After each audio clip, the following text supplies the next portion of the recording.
Neither a fearless whistleblower nor a cast member who was resented was responsible for the leak. At 2:14 a.m. Mountain Standard Time, a grainy, dimly lit 2-minute video was uploaded to a fan-run Reddit thread, and it arrived in the digital darkness. Upon initial observation, it appeared to be merely disorderly backstage commotion. A tiled hallway echoes with low murmurs, the crinkle of paper, and the occasional thump of footfall. Fans, however, recognized the voices. And everything changed because of what they were saying. Robyn Brown was heard whispering to someone off camera, gasping for air. Her statements were stiff and cutting. She remarked, "She's planning something." Meri has been speaking with outsiders who support her going public. "If she leaves with the truth, you won't understand. Cody's done. We're finished." Cody's voice then emerged, weary but irate. "She lacks the courage. For years, she has been threatening this. However, we bury her with edits if she does speak. Her image belongs to us. TLC will not support her." A smooth, business-like voice, maybe that of a producer, came in. "Cody, we no longer own anyone." Hey, hello, everybody. Welcome back to my channel, TLC Flicks. Make sure to give this video a thumbs up. That time is over. Furthermore, nobody is being protected by us. You're already on thin ice. The internet took off at that point. Fans had been speculating about Robyn's impact on Meri's family path for years. Now, however, there was evidence. Not only stress, not merely partiality, it was manipulation, coordinated repression. However, the contest was only the video. A forest fire ensued as a result. Meri Brown sat cross-legged in Lizzie's Heritage Inn sitting room, far from Flagstaff, in the silent snow town of Parowan, Utah. Her phone kept buzzing on the armrest next to her while a steaming hot mug of tea steamed in her hands. The video had become widely shared. Producers, past co-stars, reporters, podcasters, and even former therapists inundated her email. All of them desired a quote, a remark, an admission. Meri, however, was 10 steps ahead. She had spent months getting ready for this. She had recorded herself every night when the world was silent and the cameras had stopped. A selection of unfiltered, unglammed video journals. Only her. Her face, her voice, her suffering. She gazed at the lens with hazy eyes in one that was taken 3 weeks earlier. "They believe I won't go. That I'm terrified of. That in order to preserve the program, the brand, or Cody's pride, I will remain silent. However, I'm finished. It's impossible to leave Robyn without being labeled unstable. She has years of experience. But I'm still going. And I will speak the truth. The team has heard rumors of sabotage before." Several camera operators and associate producers acknowledged in off-the-record statements that whenever Meri talked about her independence, there were odd exchanges and abrupt changes to the script. According to one, she was consistently guided away from solo narratives. The tone changed if she wished to discuss her therapy, her recovery process, or her life away from home. All of a sudden, she was depicted as distant or frigid. The paper trail, however, was worse. One document, a private message from TLC's PR team, was leaked by an unnamed insider.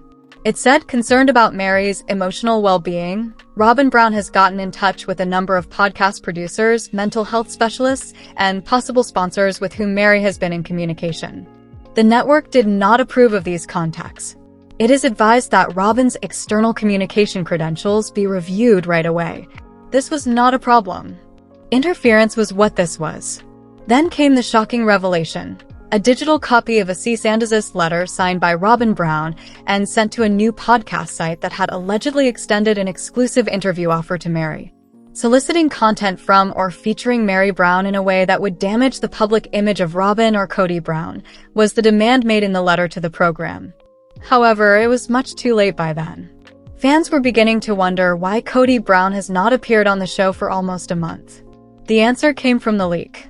Another clip of the shaky video showed Cody's voice getting louder, more irregular, and more frustrated. "She lacks gratitude. She wants to burn everything that I gave her." What is it over? A story? A victim complex? The producers had to step in. They called security. Cody Brown was officially suspended from filming Sister Wives for the first time in the show's history. Although TLC did not issue an official statement, the following was made evident by internal HR logs that were subsequently leaked to the media. Due to a confrontation with workers and non-compliance with producer requirements, Kody Brown will be temporarily removed from production for a duration of 18 days. Robyn was heartbroken. Kody's disappearance revealed the weaknesses in her stronghold, not because he had exceeded a boundary. She had functioned with the ease of closeness for years. Control by proximity. Kody would support her if he was present. He would change the whole story to shield her if she cried. Now that Kody was gone, however, producers started going through hours of previous video, footage that has never been broadcast before. Arguments, manipulations, aggressive passive conflicts, whole shows that had been cancelled for the season. Robyn's silent domination was coming to an end. It was Christine who spoke first, quietly but clearly. "Do you think Meri was treated unfairly behind the scenes?" a fan asked in an Instagram Q&A. Christine didn't hesitate at all. "I believe Meri's story was manipulated to paint her as the issue. However, I am aware that there were additional factors at work." Janelle was blunter. When questioned about the leak on a podcast, she stated, "Over the years, there has been a lot of silence, and that silence protected people who didn't deserve it. I back Meri if she wishes to speak at this time. She is deserving of that. Y'all aren't ready for what's coming," stated Christine's daughter Michael T. Padron in a mysterious message. "Believe me." Then the picture appeared. It was a dark, black and white Instagram story. No caption. Meri's hand alone, clutching the original lease for her house in Las Vegas. It had a fading sticky note attached to it that was clearly written in Robyn's handwriting. "Don't discuss this with anyone just yet, please. Let's deal with this internally." There was no need to explain the image. Under the pretense of familial loyalty, Robyn had planned Meri's silence at a crucial juncture in her life while covertly setting up her own future with Kody in the background. Globally, the hashtag Let Meri Speak became popular. TLC executives convened in emergency sessions behind the scenes. Their conclusion was disclosed in an internal document. "Protecting erroneous narratives is not our business. We need to reevaluate if actors are being intimidated or controlled outside of production control. Transparency will become the new editorial frame." To put it briefly, the network was getting ready to turn on Robyn. Meri was reportedly urged to talk on camera by many producers. She declined. She was spotted traveling to Los Angeles instead, accompanied by a former Sister Wives producer who had quit the program in 2021 and was notorious for having arguments with Robyn and Kody about unethical storyboarding. They were not going to meet with TLC. A literary agent was scheduled to meet with them. Meanwhile, Kody was seen pacing outside of Flagstaff Courthouse, unkempt, by themselves, holding a bundle of papers. Citing contractual non-disclosure, sources claim he is initiating legal action to prevent Meri from posting her video diary. However, legal professionals don't agree. Kody might not have a case if there isn't a formal NDA after the divorce. Robyn is no longer there. No posts.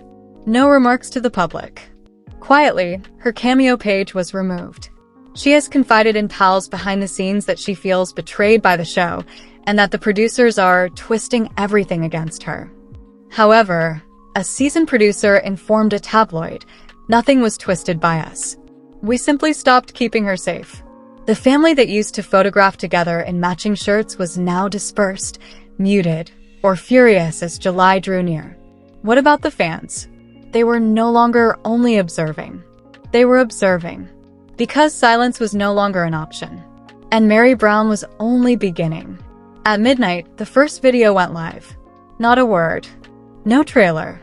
No gaudy visuals. Truth from Lizzie's Porch is a small YouTube account with just one video, with the title, "The Uncensored Journal of Meri Before They Rewrite Me." The screen cut to a single image of Meri sitting on the antique wooden swing outside Lizzie's Heritage Inn, wearing a heavy gray sweater. Her voice was harsh from the cold, or perhaps the weight of years unsaid, and snow fell softly in the background. "I gave it my all for them. When I wanted to yell, I kept quiet. When I was gaslight, I remained loyal to them. When they brought me the edited betrayal, I accepted it. Now though, this is my voice. I am the only one who can shape it." It took just under 9 minutes to complete that initial entry. She didn't mention names just yet, but each word was a silent sword. She talked about a man who saw my heartbreak as leverage, sister wives who weaponized concern, and watching someone twist my grief into suspicion. It got 3.2 million views by morning. And there was no sign of Robyn Brown. Panic swept over every department at TLC headquarters. No existing commitments were broken by Meri's independent release. Her footage was all self-produced, and she had complied with her post-divorce non-compete agreement. Legal was unable to stop her. PR was unable to divert her attention. Additionally, producers were unable to out-edit her. Kody's unraveling, which had begun as a side event, was now the main attraction. That week, 2 more entries were made. The notorious Las Vegas changeover was described by Meri, who described the pressure she faced to sell quickly, relocate swiftly, and not question why certain wives were delaying while others were being rushed. "We appear more cohesive on camera the faster we move," Robyn informed me. However, when the cameras weren't there, I was the only one that moved. I was the one who paid for the moving truck. Kody had no idea which day I had departed. That morning, he and Robyn were filming. Her voice grew icier. She discussed the covert pressure producers faced to omit sequences that didn't protect the unity narrative and editing manipulation. Once, Robyn's words to me off-camera caused me to cry during a confessional, not because of Kody. It didn't air. They made a cut. Claimed that the audience would become confused. How can you confuse them? She looked straight at the camera as she asked. By revealing the reality? Using timestamps, leaked scripts, and Meri's recent diary entries as a guide, fans started gathering snippets of previous seasons. Forums exploded with titles like as "The clip they removed to preserve Robyn's image, Kody's timeline of gaslighting," an analysis by season "Was Meri correct all along about the Vegas plan?" Even the mainstream media started to report on it. "The Wife They Tried to Erase" was the title of a segment on Entertainment Tonight. A guest host's 6-minute speech on The View defended Meri's bravery in resisting patriarchal, polygamist PR control. What about Kody? At last, he lost it. Kody Brown filed a complaint in Coconino County Court on July 10th, requesting an injunction to stop Meri from releasing videos. He accused her of breaking shared privacy agreements and willfully damaging the Brown family brand in the 57-page complaint. He sought $230,000 in monetary damages and a gag order imposed by the court. Meri responded in less than a day. But not through her attorney. She laughed hollowly as she started the video. "It's a brand now, isn't it? I mistook it for a family." She then displayed one page, an unsigned draft of a mutual family NDA that she claims Robyn prepared herself in 2020 after a particularly heated argument over money. Christine had rejected the document, and it was never put into action. "You're embarrassed by my story now, so you don't get to control it. You allowed others to label me as broken, inactive, chilly. Additionally, you allowed Robyn to portray my quiet as unstable. I'm not erratic. I am at liberty." Supportive comments were left on the video by fans, many of whom were survivors of abuse and deception who identified with Meri's storyline. She was more than a reality star now. She was turning into a figure. What about Kody's lawsuit? Mocked in public. It was deemed weak, performative, and likely to backfire spectacularly by legal scholars. Yes, it did.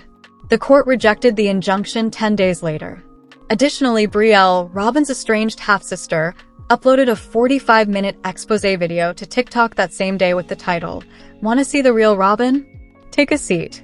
According to Brielle, Robyn has been domineering and manipulative since they were teenagers, influencing people's choices with guilt, tears, and religious terror. For years, she has been creating this version of herself, Brielle remarked. Kody wanted someone who could cry as he was twisting a knife, so she chose him. Additionally, she acknowledged that Robyn had contacted several family members, requesting that they get in touch with Meri and beg her to stop. Meri no longer owes her silence. Nobody does. In a single day, the video received 10 million views. Under duress, Robyn made a brief, stilted statement by a publicist.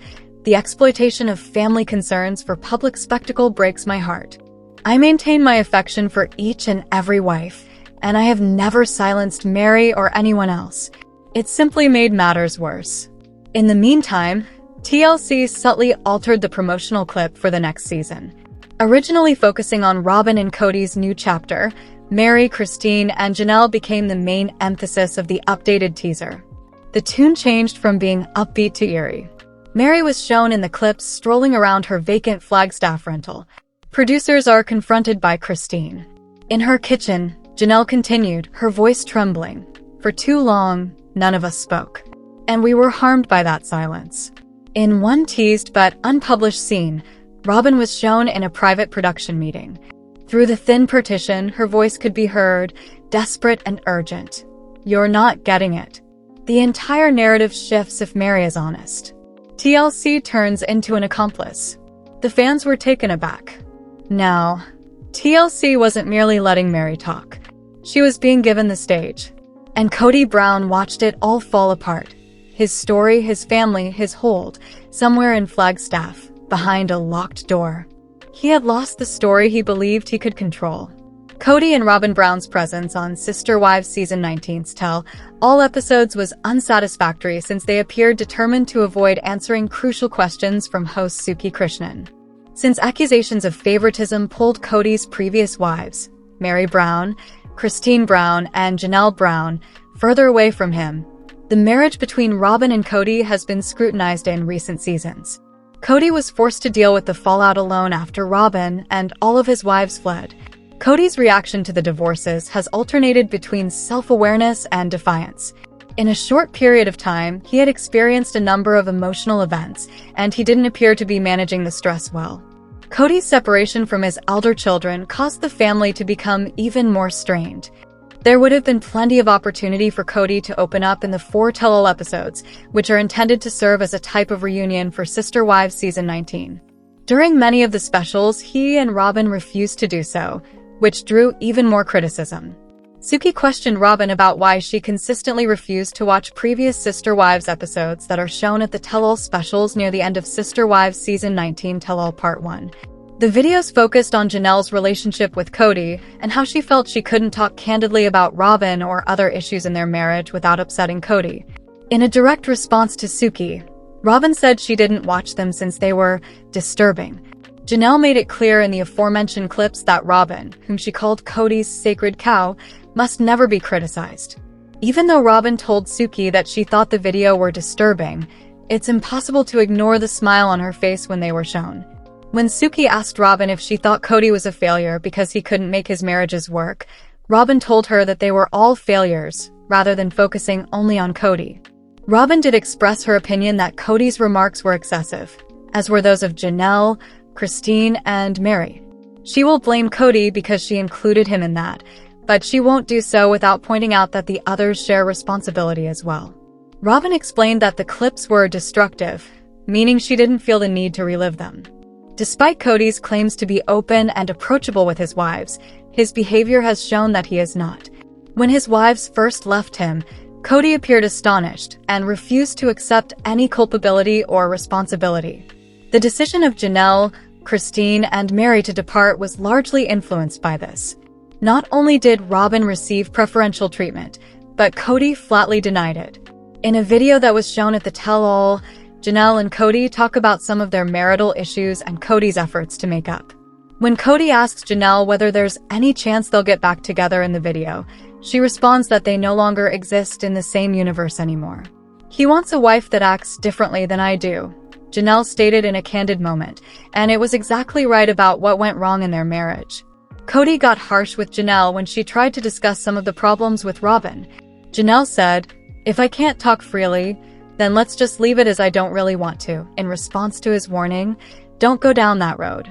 The video went on to show Janelle confessing that this is what always occurs when Robyn is mentioned. Kody's sacred cow, which is the reason his previous marriages failed, cannot be criticized. It reaffirms Kody's partiality for Robyn, which was the initial factor that caused the Browns to fall apart. Kody believes she is perfect, even if it means harming his former marriages. Kody is unable to acknowledge that this left his other spouses in a very bad situation, and that their departure was most likely the only thing that made them feel better. At the tell-all specials, Cody is surprisingly silent for a man who has spent 19 seasons sharing his life with reality TV viewers. There is obviously a reason why he and Robyn are reluctant to discuss it. They either have nothing to hide since they don't believe they did anything wrong in the first place, or they are aware that they would be chastised for what they did. For those who believe that Cody has a bias against Robyn, the fact that he has intensified his love for her almost proves his point. Let us know in your comments. And stay tuned by subscribing our channel to get more updates like this. Thanks everyone.